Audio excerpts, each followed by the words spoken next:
آج اگر اس دنیا میں ہمارا ہاتھ جل جائے تو ہم فوراً مرہم لگا لیتے ہیں اور اس زخم کو ٹھیک کرنے کی کوشش کرتے ہیں، پھر بھی جلنے کی تکلیف کئی دن تک رہتی ہے۔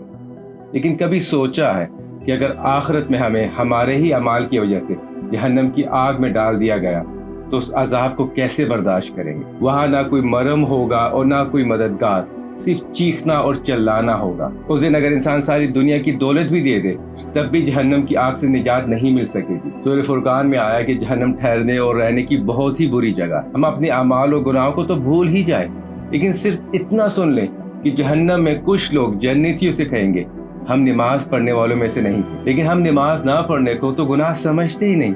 اللہ کو امید اور خوف دونوں کے ساتھ پکارے، اتنی زیادہ امید میں بھی نہ ہو جائیں کہ صرف معافی کے سہارے ہی گناہوں میں ڈوب جائے، اور اتنے مایوس بھی نہ ہو جائے کہ اللہ کی رحمت سے ہی نا امید ہو جائے۔ تو کوئی گناہ کرنے سے پہلے یہ سوچ لیں کہ اس دنیا کی آگ جہنم کی آگ کا 17واں حصہ ہے۔ دعا کریں کہ اللہ ہمیں ان 70,000 لوگوں میں شامل فرمائے جو بنا حساب کتاب کے جنت میں داخل ہو جائیں گے۔